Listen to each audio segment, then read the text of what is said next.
Hi guys, by the way, welcome back to my YouTube channel or to my Facebook page. So by the way, today is Friday and wala ko ilang gibuhat. So ako ang i-share na lang sa inyo ha kung unsa ko ang life update lately diri sa Austria. So by the way, sa wala pa nakabalo is nag-eskwela ko diri og Deutsch A1 before last January something last year. And then after na kog eskwela, nakadawat na kog A1 certificate or Deutsch A1 certificate is after a month is nag-apply ko katong Fliegi Ausbildung diri so wala siya sa plano namo and gitry lang nako so nag-entrance exam ko, nag-interview exam ko and then fortunately is nakapasar ko and nakasulod ko or naka-eskwela ko diri sa isa ka eskwelahan or University Clinicum diri sa Austria and 3 months po to siya. So sa katong 3 months is nagklase mi tibuok 3 months kada adlaw Mondays to Fridays and amo ang discussion is all Deutsch. So basically tanan na estudyante is Deutsch, wala English na conversation, all Deutsch jud siya. And katong December na nga time is dapat is practicum na namo and then wala ko na continue kay kanang medyo nahadlo ko and dili pa ko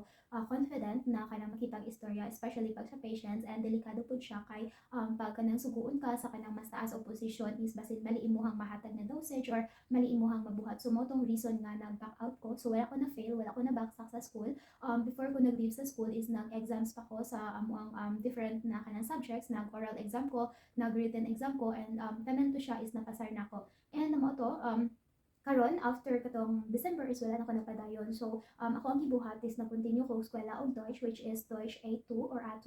So kato siya is eskwelahan ako siya og duha ka bulan diri sa Vienna. So nagabiyahe ko every day o padulong lang is more than 1 hour and then pabalik is medyo dugay na siya kay na waiting period. So mo to siya and then nag-eskwela ko 2 months dito sa Vienna and nakapasar ko, nag-take na kog exam and then karon bag-o lang pagdawat na sa akong certificate or sa akong certificate is nag-apply kog residency diri which is another 1 year bisan pa og na ko A2 na Deutsch certificate 1 year gihapon ilahang gihatag sa ako na validity sa ako ang kanang residency kay mao daw ang law diri sa Austria. So mao to siya and then amo lang gihapon to siyang gi-submit. So karon is wala ko nag physical na nag-adto sa eskwelahan para sa Deutsch B1 kay wala sila kanang termin or wala pa sila schedule para sa Deutsch course na B1 and ang ilahang available na schedules kay kanang para pa sa kanang face to face. I mean online. So online lang ko nag-attend og online class lang ko ang gina-attendan sa Deutsch B1 ako. So ang iyang fee pod is medyo gamay lang baba sa kanang Deutsch course jud nga kanang sa eskwelahan na fee. So mo to and napa ko sa Tile 1 karon. So ang Deutsch B1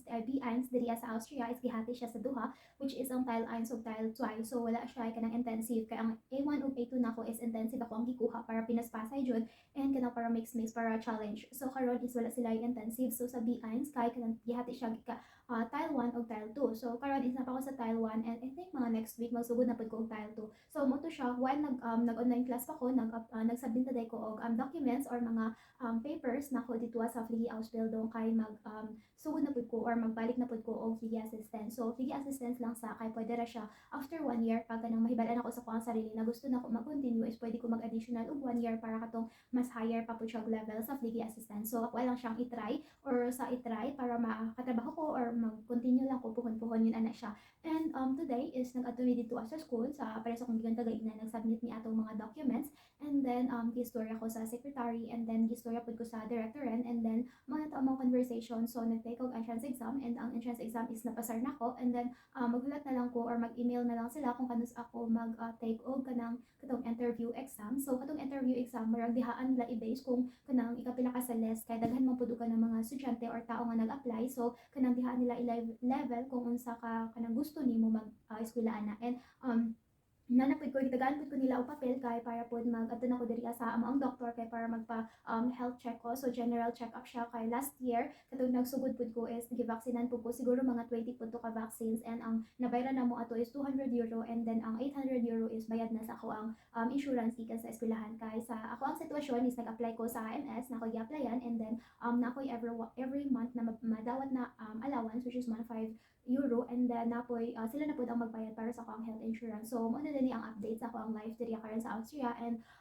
of course dili pud na ko ikakuan nga sige ra kog upload sa akong video sa amo ang garden kay daghan na og mga prutas and then summer season na so paen na ang kuan. So yun na lang no and gi-share lang nako sa inyo wala ka balungan no siguro tungod sa weather karon nga week nga sige og ulan and bugnaw sa gawas dili ko makalakaw-lakaw or dili ko makaadto sa garden. So na ako'y time and medyo bored akong life karon. So mo nag-decide ko na why not magbuhat na lang ko video and i-share na lang po na ako sa inyo ha ako ang update diri since medyo dugay na po nga naka last upload ko about sa ako ang life update. So maara day no, thank you sa pagtanaw. Bye.